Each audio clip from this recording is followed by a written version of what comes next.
So, transportation, communication, technology, the whole thing has come to a point where these are going to be extraordinary years, especially these opening years of the 21st century.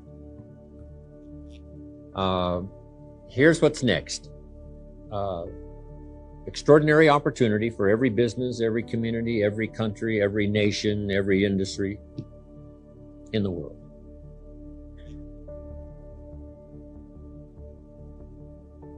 But here's the next part, keen competition.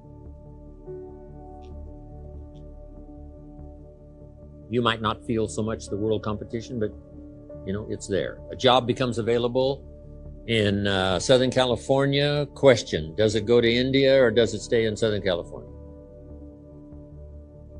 These are those kind of extraordinary times. World competition, keen competition, but extraordinary opportunity. So these are extraordinary turns of events, but the key is now, how can we take advantage? Along with, personal challenges and national challenges, international challenges that have always been with us. According to the storyteller, when there were 4 people on earth, one killed the other, wiped out 25% of the population. So it hasn't gotten that bad. But these are challenging times as well as times of extraordinary opportunity. So we have to be ready for both the challenge and the opportunity. So that's the key, how to be ready for both the challenge and the opportunity. The challenge that faces us every day, to do business correctly so we can secure the future. Now, how to accomplish that? Let me give you some good ideas. Here's number 1. You have to have more than one skill. We all watched, right, the last 20, 25 years when companies were downsizing, the division got chopped. Guy worked for the company for 20 years. His division's now eliminated. He's out of a job. He tells us he's having economic difficulty. And one of the reasons was he had only one skill. So here's number 1, multiple skills. That's part of the safety for the future. For me, I started learning those multiple skills, changed my life. One helped me make my fortune by the time I was 31, but drastically changed my whole life, laid the foundation for my whole career, finally brought me to Palm Springs, La Quinta today. I made a list of those basic multiple skills I learned. I was raised in farm country in Idaho, southwest Idaho. I knew how to milk cows, but didn't pay very well. Here's the first extra skill I learned that started changing my life, and that was sales. Find a product or a service you believe in, be able to present it so well, someone says, yes, I'll become a customer. Then the rest of the fortune making is in good service. Excellent service leads to multiple sales. One good customer, well taken care of, is worth thousands of dollars in advertising. A good customer well taken care of can open doors you can't open, find people you can't find on your own. One good person well taken care of, a chance to render extraordinary service. I learned how to do that, and my income then started to grow. Multiplied by 5 the first year. So now I got 2 skills, milking cows, getting customers. Here's the third one I learned, changed my life forever, finding good people. If you have an enterprise and you need good people, another good suggestion from the Bible, here's what it says. If you search, you will find. If you want good people, you just have to go searching. It says if you're looking for a door of opportunity, you must go knocking on doors. First door you knock on, voice says, there's nobody here. Oh, that's interesting. Second door, go away. Okay, nobody. Fourth door, it opens. There's a person. Could be the beginning of a friendship, colleague for life, opportunity. chance to make money. I learned this skill, finding good people. Someone asked me one time, do you teach your people to be nice? I said, no, I recruit nice people. Just bypass all those other classes.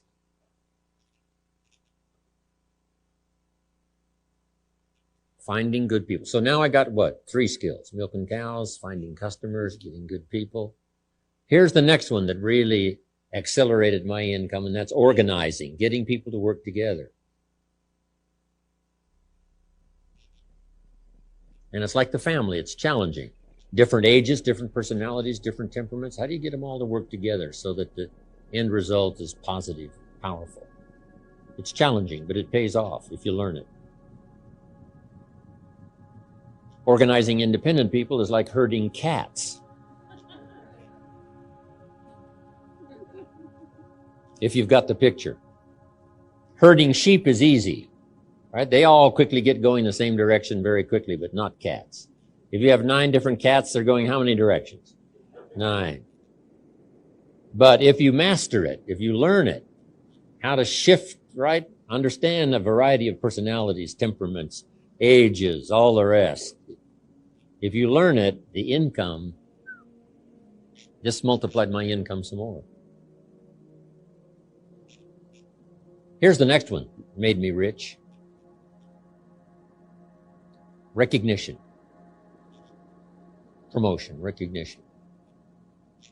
Sometimes the company promotes for the major steps. I learned to recognize people for small steps of progress. Every little thing I could think of. Figure out rewards for small steps. And then here's a philosophy that really changed for me everything. Be so busy giving other people recognition, you really don't need it for yourself.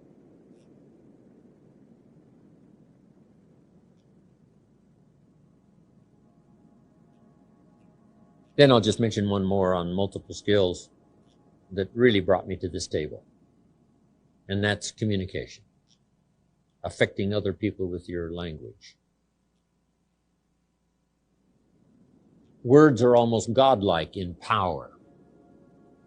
The storyteller says, in the beginning, God spoke, said, let there be light, and there was light, giving us the idea God's words created light. And humans can get pretty close to that.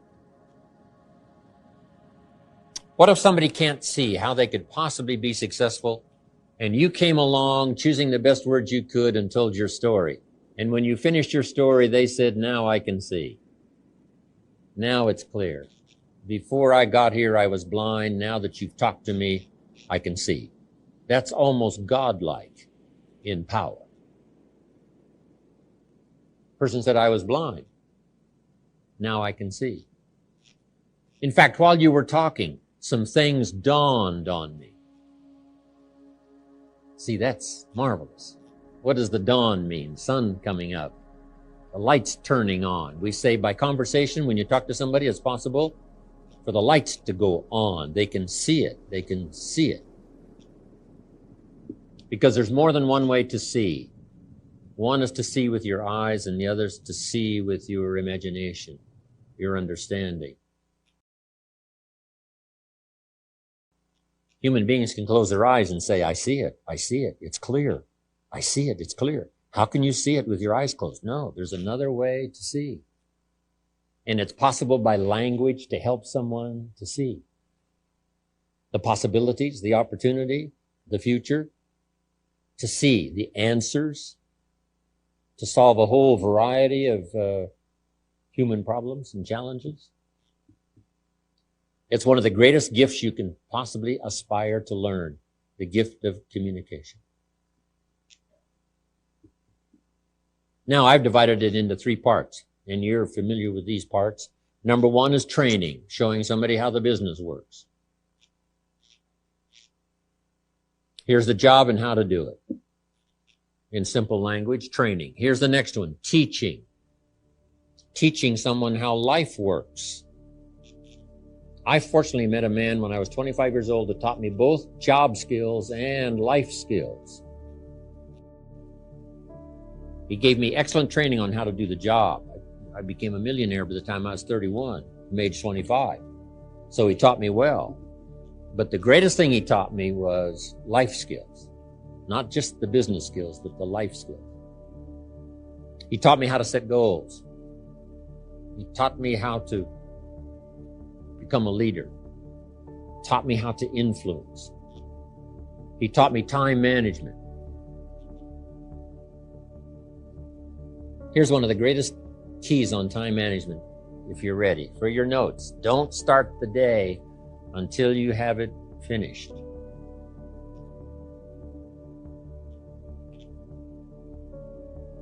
Building a good day is like building a house. When would you start building the house? When would you start building a house? Okay, in following my little analogy here, you wouldn't start building the house until you had it finished. So you wouldn't start building a house until you had it finished. If you're just out there laying bricks and somebody says, "What are you building?" You say, "I have no idea." See, they'll come and take you away, right? Take you away to a safer place. So don't start the day until you have it finished. A good plan for constructing a good day. Here's one that's a little tougher. Don't start the week until you have it finished. And even tougher, but the payoff is great. Don't start the month until you have it finished. This is the extraordinary gift that humans have, the ability to finish it first, then start it. It's like turning nothing into something. What are the elements of turning nothing into something? Only humans can do this. Here they are. Number one, imagination. Imagine the possibilities. It's hard to say imagination is not something. It's just that it's not tangible. Imagination is not, it's not a table, tangible. But it is powerful. Imagination. So imagination, imagine the possibilities. Here's the next step of turning nothing into something. Believe that it's possible for you. A little phrase says, with faith, all things are possible. Without faith, nothing's possible. If there's one thing to pray for, that's probably it. Faith to believe. One, to imagine. Number two, faith to believe. What would make us believe? Testimonials? Someone finishes a dramatic testimonial. Here's where I started, when I was 18 years old. Here's where I am today. And then they finish by saying, hey, if I can do it, you can do it. Come on. Right? I started just like you. I read the first book. I went to the first class. I made the first decision to start the process of change. That's how we get inspired. One, to imagine. Two, to believe. Then here's number three. Go to work and make it real. How to turn nothing into something. That's how this complex of buildings got here. Someone saw them when the property was vacant. You say, well, how can you see something that isn't there? Well, if someone can't see it when it isn't here, it will never be here. And some people can see it so clearly, they could give you the artist's rendering and say to you, this is the building. You say, no, it doesn't exist. Say, yes, it really does. In thought, in mind, in imagination. Then to believe that it's possible for you. Then simply go to work. That kind of teaching, that kind of training, right? The management of your time, the management of your money. I've been teaching now all these years the 70, 10, 10, and 10 on the management of your money. A lady not long ago told me she was in real estate. I said, how many properties do you own? She said, no, Mr. Rohn, I sell real estate. I said, let me ask the question one more time. How many properties do you own? She said, not any. So here's what I said. If you sell real estate, you make a living. If you buy real estate, you make a fortune. I've averaged building a couple of homes a year up in Idaho, where I grew up. I still have the old family farm, southwest Idaho, overlooking the Snake River. I'm in the path of progress, so a couple of homes every year. Let me tell you one of the incredible real estate stories.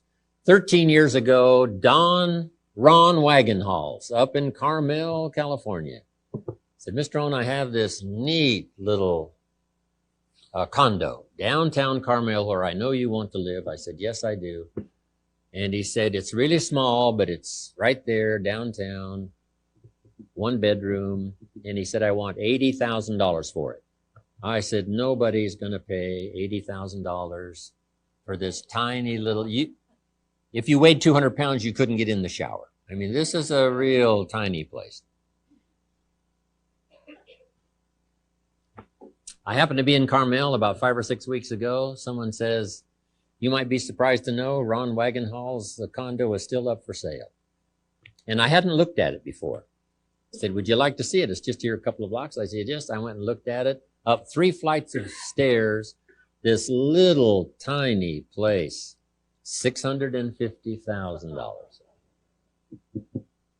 So Rohn Wagenhals has thanked God every night before he goes to sleep that Jim Rohn did not buy this condo for him.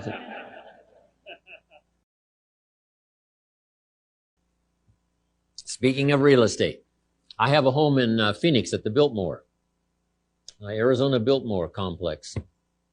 The last 2 houses before you arrive at the golf course, the country club, on lots. This is not 10 acres, 20 acres, on lots. The one back of the one that's right at the country club is $8 million. And the one right next to the country club is $15 million. Unbelievable. So all of you know all those stories, right? We should have not just sold real estate, we should have bought real estate. Dan McBride had a great idea all those years ago. Jot this one down. This is good. Don't buy the second car till you bought the second house. It's not cars that make you rich. It's houses that make you rich. I taught this in Mexico. Sarah Alfaro picked it up 10 years ago. The 70-10, 10 and 10. And she not only does it, she teaches it. Now she makes about, $35,000, $40,000 a month down in Mexico, which is a lot of money in Mexico. Sarah calls me the other day and said, Mr. Rohn, I'm going shopping today for my 3rd car. I said, well, congratulations, Sarah, because I've just finished paying for my 3rd house. Speaking of real estate. Anyway, where was I before I got off on that wild trip up to Carmel, California, where my grandchildren live? Okay, teach investing. Right. Earning money makes you a living. Investing money makes you rich. We teach kids now not to have a savings account because it's not savings that makes you rich. We teach kids to have an investment account. Right? It's investments that make you rich. It should be the goal of every American someday to be financially independent. I remember reaching that all those years ago. Here's what my father taught: debt-free, financially independent. Here's why. When you reach that point, you can now work for joy instead of necessity. And usually you produce many times more productivity working for joy than working for necessity.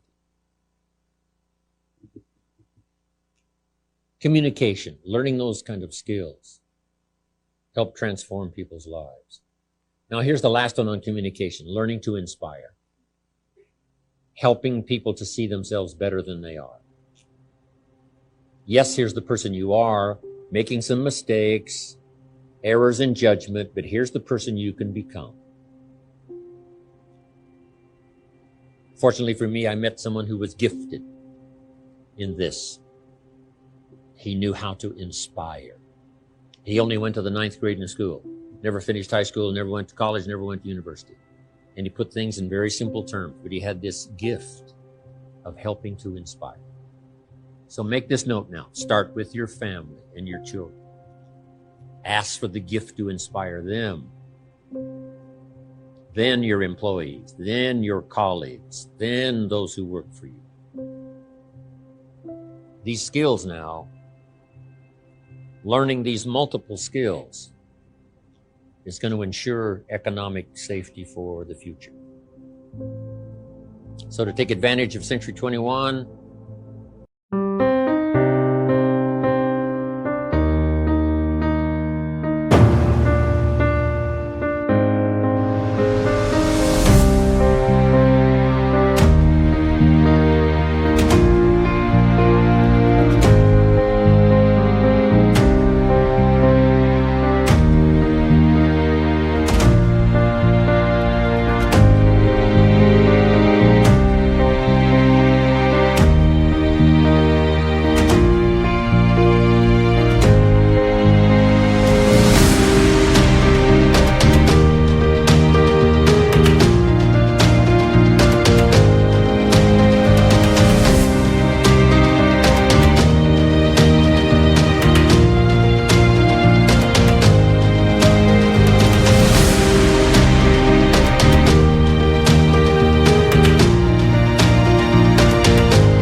learning the skills, learn more than one skill. Here's number 2. It would be helpful to know more than one language. The world is getting smaller and smaller. When I was growing up, my father spoke German, but he never taught me. My mother spoke French. She was English, but she spoke French. She never taught me. I could have learned those 3 languages growing up. But back then, our parents said, hey, leave all the old world languages behind, right? This is America now, just English, just English. But that's not true anymore. Some of my business colleagues who speak 3-4 languages make $3-4 million a year. Those languages are so helpful. So make this note. If you think the time has passed you by to learn the 2nd, 3rd language, give it as a gift to your children.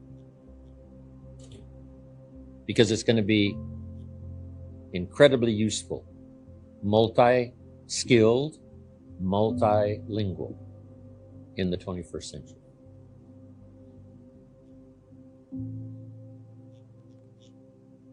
Now, what's next?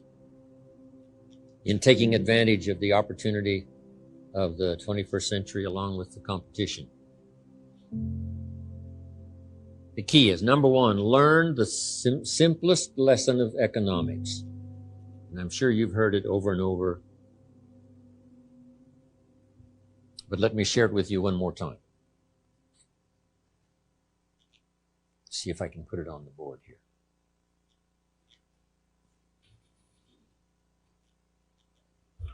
Hey, no problem. I was going to move that right over here, Don, so it'll be easy. I like my name in lights here. That's really good, Don. Appreciate that. Mama said one day, if you're good. If you're good. Yeah, I see that. I'm trying to see both screens at once, Don. So. Okay, you've seen this probably, 1,000 times. We get paid for bringing value to the marketplace. The marketplace is the people, and the value is in two parts. Once you understand this, the world is yours. The value you bring, like a product or service, employment. And the second is the value you become. This can make you a living. This can make you a fortune. I learned that little economic outline when I was 25 years old. Really changed my life. And if you work for a company that keeps working on the product, they'll keep making the product better. The key for your better future is to keep making yourself better. Economics in America is very simple. It starts at $5 an hour. Called what? Minimum wage. And then it just goes up like this. Top income last year, I think, 36 million. Somebody earned for 1 year's work. So from $5 an hour up to 36 million, that's economics in America. No wonder everybody wants to come here. Guess what we call that? A heck of a ladder. I mean, that's, what else could you call it? Now, here's something that changed my life forever. When I found out at age 25 that my income was primarily determined by my philosophy, not the economy. So make that note now, and if you know it, that's wonderful. If you teach it, that's even better. Your income is primarily determined by your philosophy, not the economy. I had no concept of that when I was 25 years old.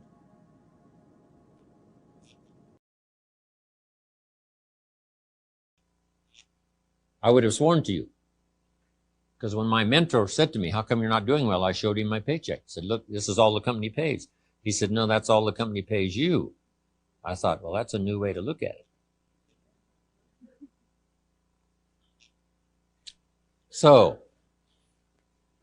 speaking of philosophy, how would you go from $5 an hour to $6 an hour? Let me give you some examples on philosophy that can get you from $5 an hour to $6 an hour. Here's number one. Wait for the government to change the minimum wage. That's simple and easy, right? If you wait long enough, sure enough, the government will change the minimum wage, let's say, to $6. Now, by law, the company must pay you $6, so you're home free. You say, yes, but how long will it take? Answer, I'm sure much longer than you want to wait. But that's the first philosophy, wait for the government. Here's number two, wait for the company to pay you $6 an hour. How long will that take? How often is the review? 6 months, 1 year, let's say you don't make it. Second year, say, well, that's a long time to go from 5 to 6. It is a long time, but that's the next philosophy, wait for the company. Here's the third philosophy. And that's to go on strike. We call it the philosophy of demand. I demand $6 or I won't work. Now, if you're by yourself, this is a risky philosophy. If you've got 1,000 people now to take with you to the company and say, all 1,000 of us will not work unless we get $6, now you might have a chance. But by yourself, this philosophy doesn't work very well. The philosophy of demand only works by collective bargaining, we call it.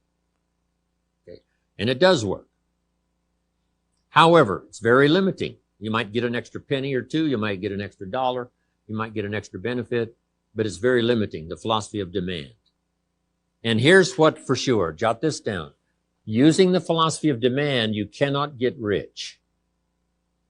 If getting rich is of interest to you, you can't get rich using this philosophy.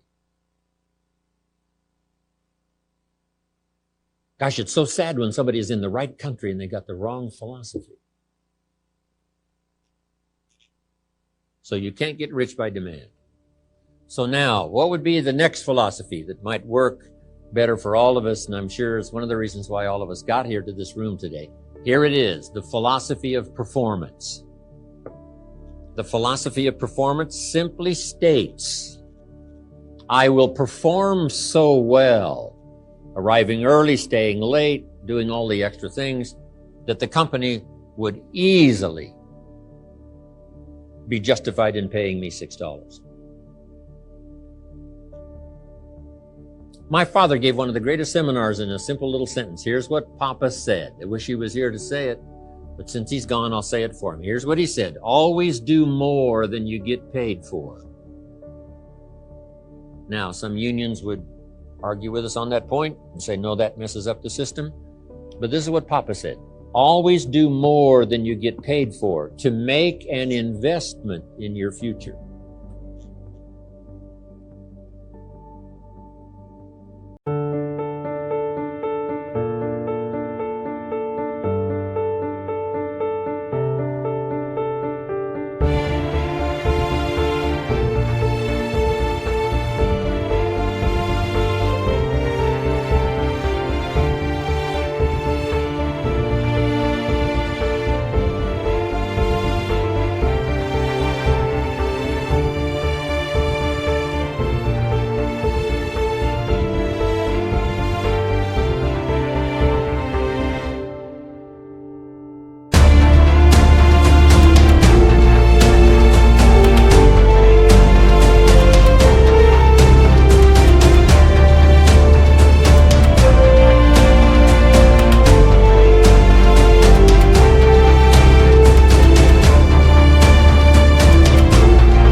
These are philosophies to follow.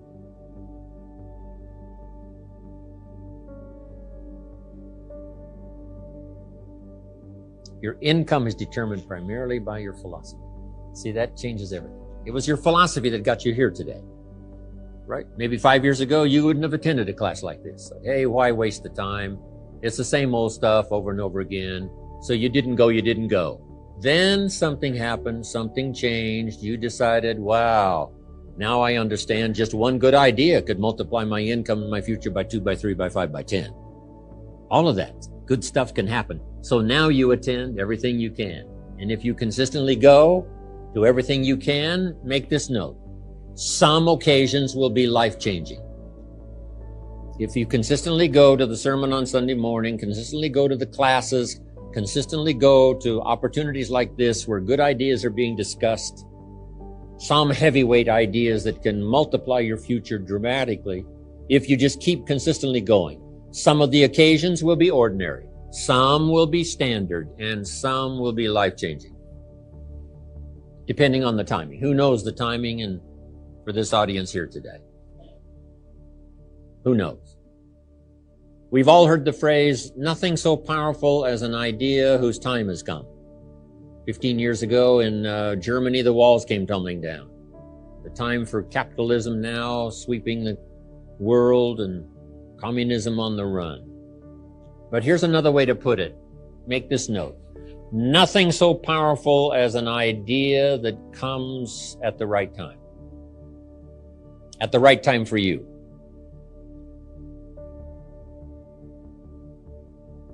It's like having a lock that needs 4 numbers dialed in. Maybe before you got here today, you had 3 of those numbers dialed in. You've been looking now for that 4th number. And who knows? Not because I'm doing the seminar, but because, the occasion was right and the lights were right and the atmosphere was right. And the neighbors you've discovered here in this seminar setting were right. And Jim Rohn said it as best he could, and that was right. And all of it came together. And for you, this becomes an extraordinary day. And you find today maybe that 4th number. And the lock comes open and there's the door for new prosperity, new surge in progress, understanding what you didn't understand before. And I hope for a lot of you today, this could be that 4th number. This could be one of those days you look back and say, that was one of the days that turned my life around. Whether it's a challenging day or a day like today. You've heard my Girl Scout cookie story, right? All those years ago, I got this little family. I'm not doing well. I'm struggling. I'm 25 years old. I hear this knock on my door. I go to the door. There's a little girl about this tall selling Girl Scout cookies. She gives me the big pitch. Best organization in the world, the Girl Scout. We got these cookies, $2 for a box of cookies, several flavors. What do you want? And with a big smile, she very politely asked me to buy. No problem. I wanted to buy. Big problem. I didn't have $2 in my pocket. And I didn't want to tell her that. I'm a grown man. I'm 25 years old. I've been to 1 year of college. I'm a husband. I'm a father. I got a little family. I live in America. And I don't have $2 in my pocket. So I didn't want to tell her that. So I thought next best. I lied to her. And I said, hey, look, we've already bought lots of Girl Scout cookies. We've still got plenty in the house we haven't eaten yet. She said, okay, wonderful. Thank you very much. And she leaves. When she leaves, I say to myself, I don't want to live like this anymore. I mean, how low can you get lying to a Girl Scout? I mean, right? There ain't no lower, believe me. This is it. I was just so happy it was not on the world stage. It was just me and the Girl Scout and God, which is enough. I promised myself that day it would never, ever happen again. So some days are dramatic. Some days are traumatic.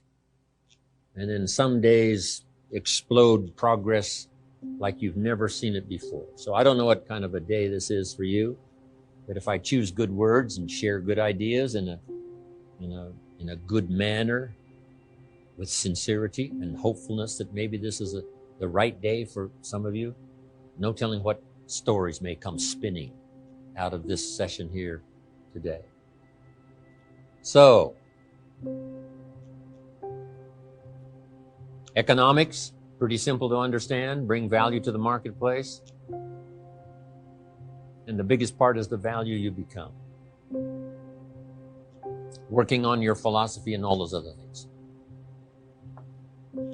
Let's go up this ladder now just to illustrate a point.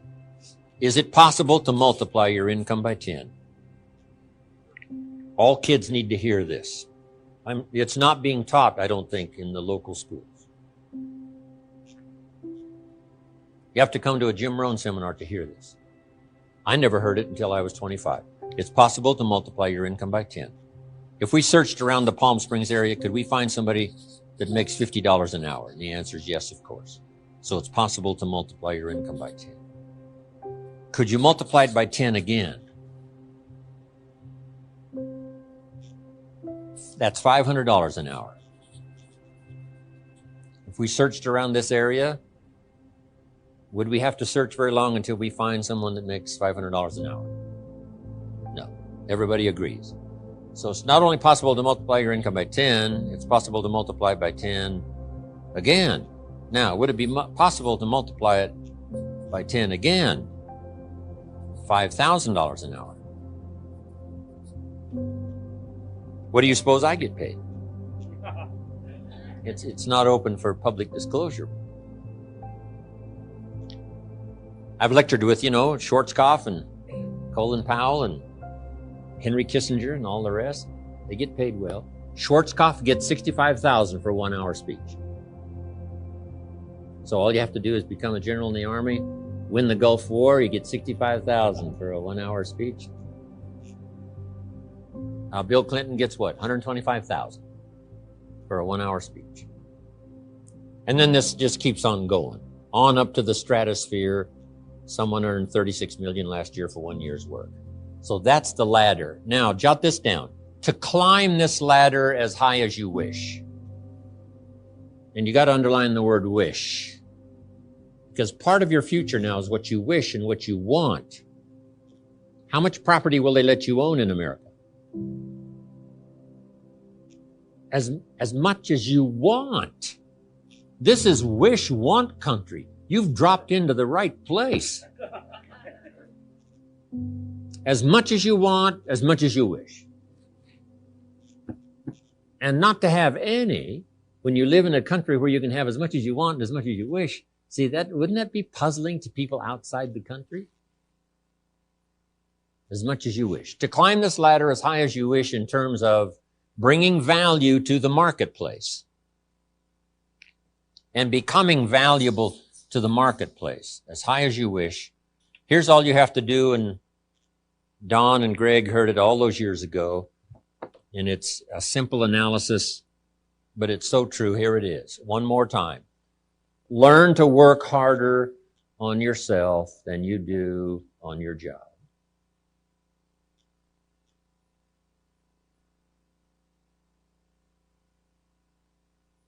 That's the simple philosophy that changed my life forever starting age 25.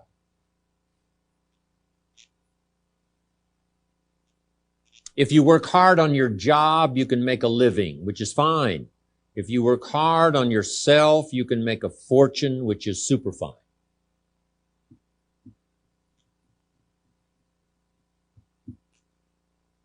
Everything changed for me when I understood this philosophy. I didn't mind working hard on my job, but things didn't seem to change that much. Then I started working hard on myself to qualify. So let me put it in a philosophical phrase now. This is worth the price of whatever it costs for you to be here today. Here it is. Success is something you attract by becoming an attractive person. Success is not something you pursue. It's something you attract by becoming attractive. Here's what we teach in leadership. To attract attractive people, you must be attractive.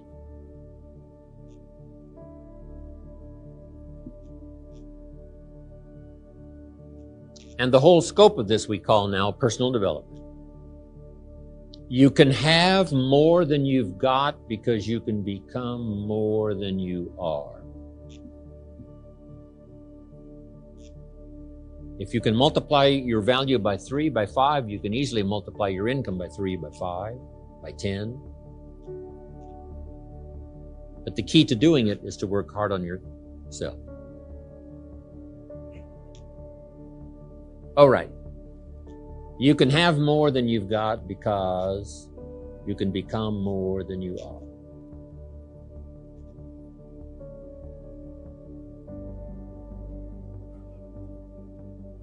Now, that's why I mentioned this personal development part is learning multiple skills. If it would serve you, multiple languages, okay? Working hard on yourself.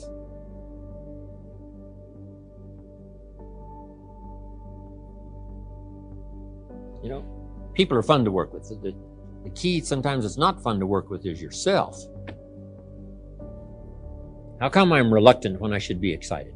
Right? You just go through this dilemma. The work we do is fairly easy. Mr. Schoaf, my first mentor, taught me, you know, the world is mostly full of real nice people.